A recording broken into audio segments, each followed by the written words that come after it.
Hello my dear students, in a previous chapter we have studied about what is nutrition. So what do you mean by nutrition? Nutrition is a method of obtaining food so that a person can grow and develop for its growth and development. So we have studied that nutrition takes place in all living organism.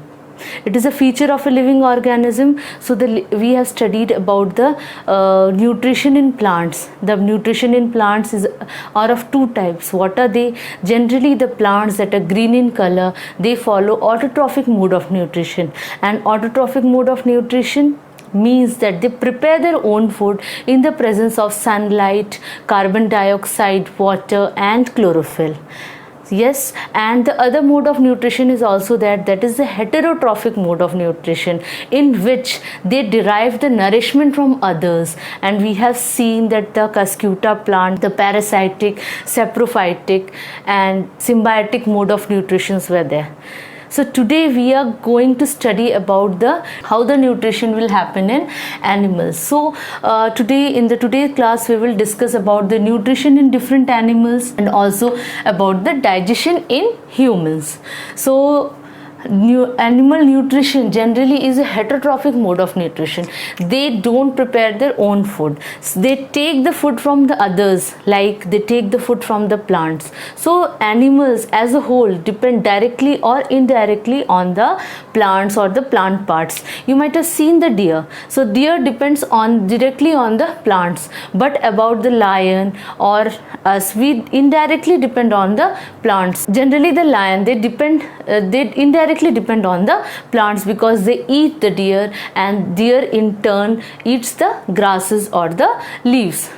So this happens. This is the food chain that continues. So but the human beings, they depend both on the plants and the animals both. So indirectly they eat the meat of some animals, and they depend indirectly on the plants, and directly they eat the fruits, vegetables and some leaves like the spinach, mint, coriander. So they depend directly on the plants also.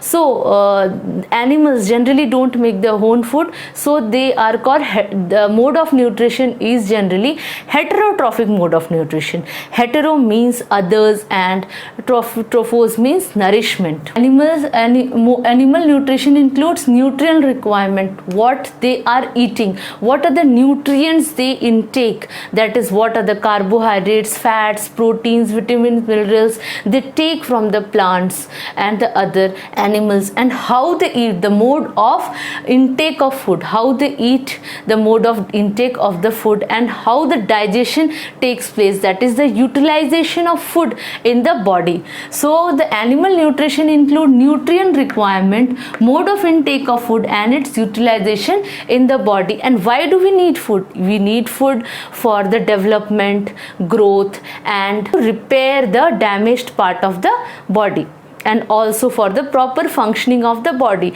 For this reason we require the nutrients. So we eat a number of things. We eat very complex things, like we eat burger, we eat pizza, which is stuffed with all vegetables.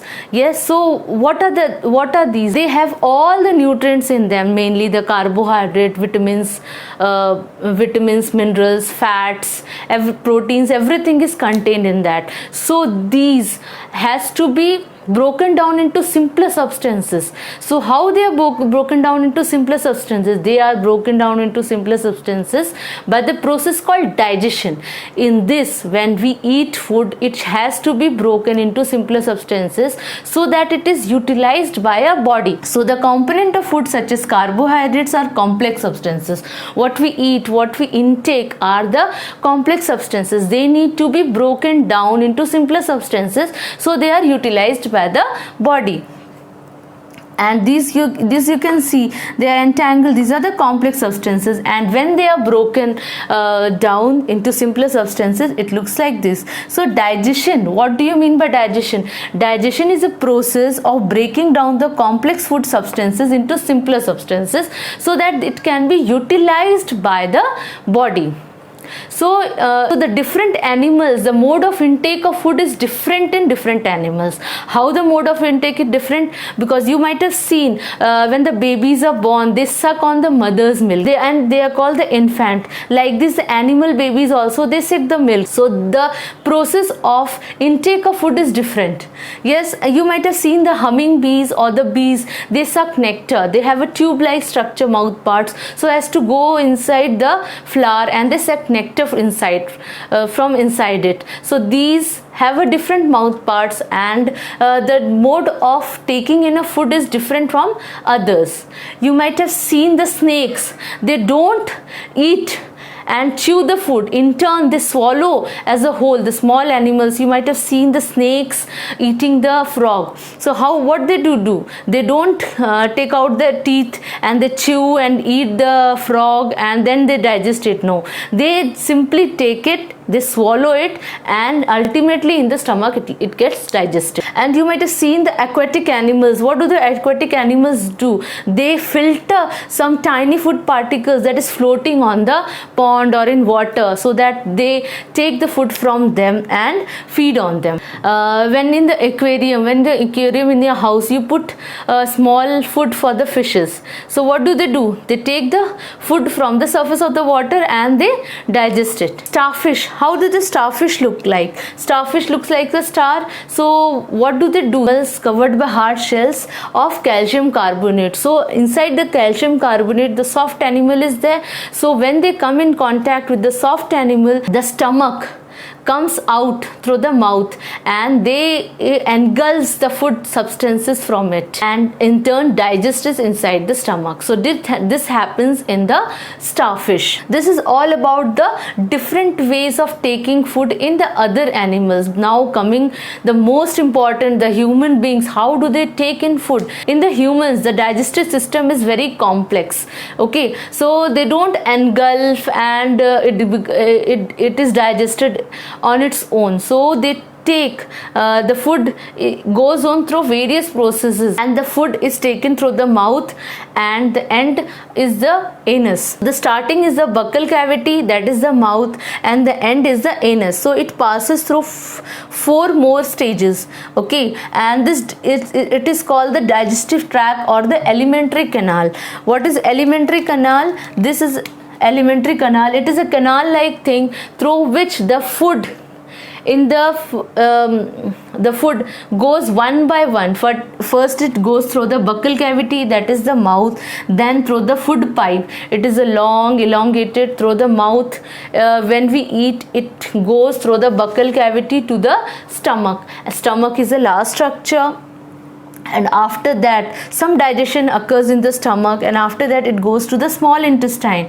Small intestine is a highly coiled structure. In small intestine, maximum of digestion takes place, and then it goes to the large intestine where the water and the salt are absorbed, and then it goes to the end of the large intestine is the rectum, and through the anus it is excreted out. In the process of digestion, two things takes place. That is that in the digestive tracts, through the alimentary canal it goes, and some secretory glands are also involved in the digestion process. And what are the glands? What is secretory glands? Some juices are secreted for the digestion of the food. So they are generally the salivary juices secreted by the salivary gland. You have in the mouth the saliva. When something comes very delicious comes in front of your eyes, what happens? Your saliva comes out. Okay, it is the salivary gland that secretes the saliva. The salivary gland secretes the